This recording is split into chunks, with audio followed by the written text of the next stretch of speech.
This is Mary the Avon Lady, and in this video I'm going to share a very special recipe with you guys. This is for pecan bourbon cake, and it is fruitcake, and it is a Weight Watchers recipe. So I know you're really going to enjoy this, and I have several of my ingredients already sitting out ready to go. I'm just missing a few things, but I'm going to gather those up in a few minutes.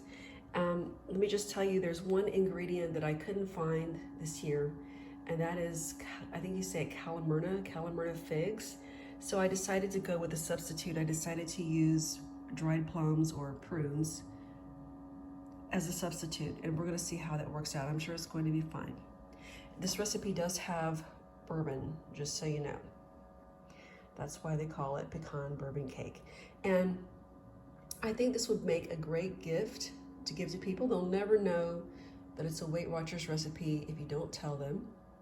You can put it in a pretty Christmas tin, wrap it up and give it as a gift.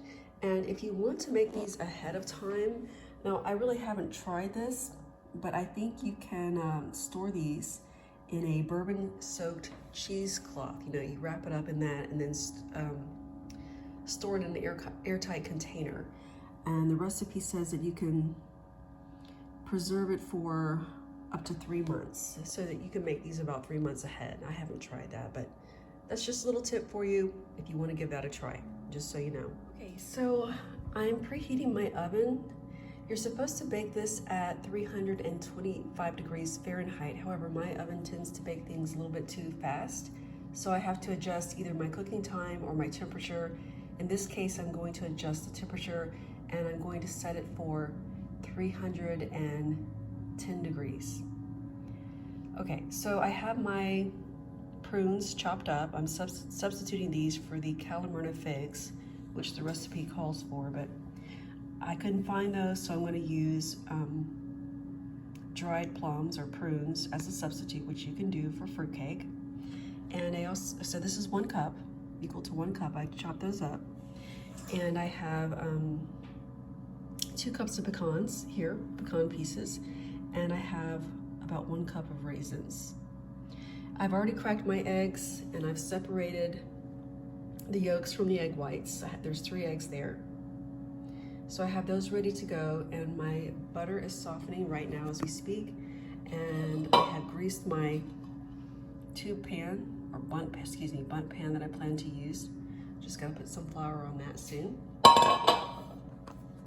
So what you're supposed to do is, hopefully these are not gonna stick. Yeah, they are. All right, I need to get something to get those out. What you're supposed to do next, or one of the first steps, is to combine the dried fruits and the pecans with the flour and mix those things up and let them sit for a little bit while you're mixing the other ingredients. There we go. So I have all of these things dumped into this bowl, and I'm gonna have to use a lot of bowls for this recipe just because you have to keep some things separated, like the egg yolks from the egg whites. I can do this better with 2 hands. But anyway, you get the idea. You're supposed to mix this with the flour and set this aside while you're mixing the other ingredients. And here you go. This is what this is supposed to look like once you mix all of these ingredients with the 1/2 cup of flour that you have here. Now, I need 1 more cup of flour for the recipe, so it actually doesn't use a lot of flour. So I'm going to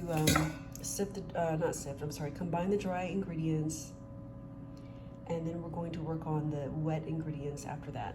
The next thing that you want to do is add 1 teaspoon of baking powder and a 1/2 teaspoon of nutmeg. That's the only spice that you need to 1 cup of flour. You don't need to sift the dry ingredients in this recipe, so that's a good thing. Okay, and I just like to whisk those together. All right. I have my stick of butter here, which is equal to a 1/2 cup.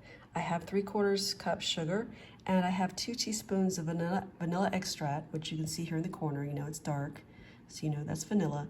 And I'm going to cream these together, and then I'm going to start adding the egg yolks to this mixture. So I have this all creamed together, and I'm going to add the egg yolks. There's 3 total. I used 3 eggs, and it's really hard to get all of that into the bowl. Probably needs to be scraped out a little bit. And I'm going to combine this, and the next step is to start adding the flour. I'm going to alternate the flour mixture with the bourbon. Here I have my mixture. I have added the egg yolks, and I'm going to start adding the flour and beating that a little bit at a time. Okay. There must be a better way to do this. I'm just doing it with one hand, so it's not that simple. I mean, it's doable, but it's just easier with two hands. And I'm going to get this all together.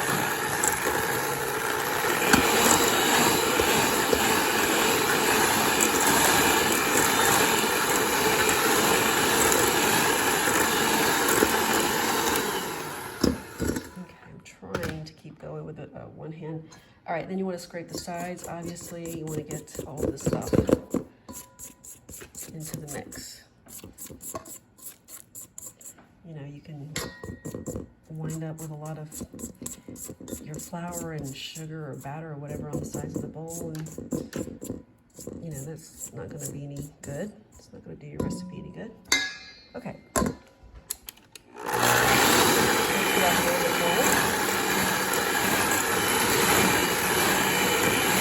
You know, this is really the best way to do this. I mean, using this kind of camera and using one hand, but it's what I have right now. So this is the way that I prefer to do it. And you know what? This is not the best way to do this. I just poured in a big splash of bourbon, but that's okay. One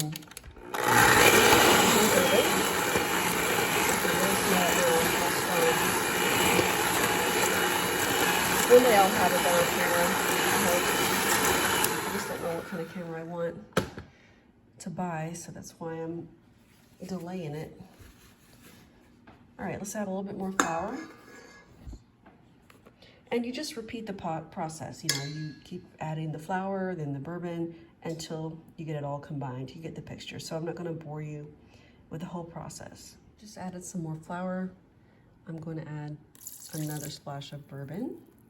You know, a measuring cup with a spout probably works best in this case, but I have one. I just need to start using it. Definitely helps prevent spills. And here is the rest of my flour. I'm going to combine this, and you get the idea. Okay, and then I will add the rest of the bourbon, and then we will go on to the next step. Now we're getting near the end here. We're getting to the fun part. We're going to add this mixture here with the fruits, dried fruits, raisins, prunes, and the pecans that have been, you know, that are mixed with flour. And we're going to stir these in. And the next step is to take care of those egg whites that are sitting off by themselves over there. We're going to have to beat those, and I'm going to have to wash the beaters that I just used. So when I come back, this is all going to be stirred up, and then we're going to tackle those egg whites. My next step is probably the least favorite part of this, but I mean, it's not too bad. I don't know why I don't like it, but it has to be done. Okay, so you're going to beat the egg whites with 1 pinch of salt, which I've already added, and then gradually you're going to add in some sugar. So what you want to do is beat these at a high speed until soft peaks form. So I'm probably not going to record the entire process. I'm going to go up pretty high.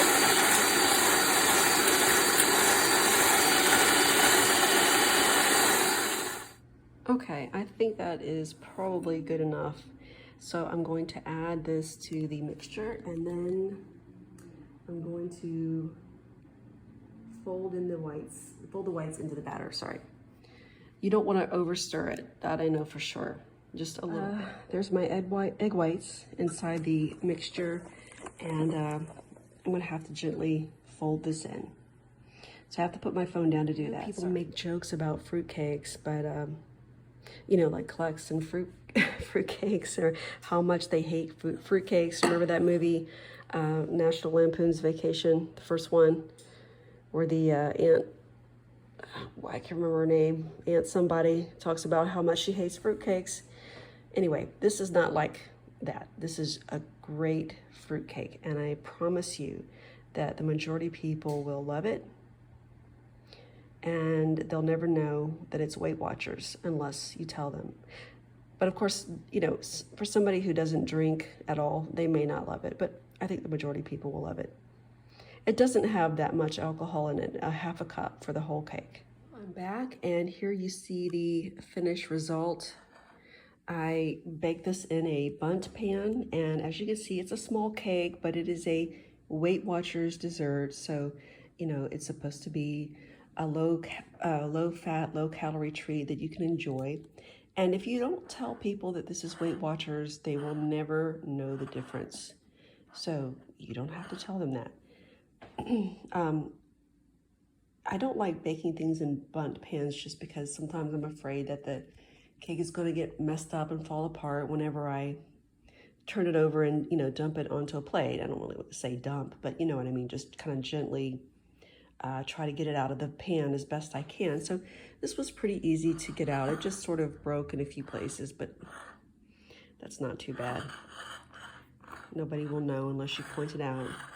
So I was able to sample a little bit of a broken piece yesterday when I was removing it from the pan. What you want to do is cool it on a cooling rack in the pan until it completely cools. You don't remove it before then. When it completely cools down, then you can take it out of the pan and put it on a plate or a cake plate, whatever you desire. And you do need to refrigerate this overnight. You need to wrap it up in plastic and refrigerate it overnight after it's cooled down. And then I guess, you know, you can take it out to serve it, and any leftovers you need to store into the refrigerator. Okay, I'm going to cut a piece and we're going to see how it looks. Okay, I just sampled a piece. It is delicious. You know, I was afraid yesterday when I pulled this out of the oven that I had baked it for too long, but it turned out fine. The recipe says to bake at 325 degrees Fahrenheit for about an hour.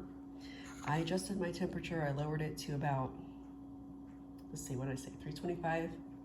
So I lowered it to 310, and it baked it in about 45 minutes. It was done. So you really do need to babysit this cake. You need to possibly adjust your temperature or the baking time if needed.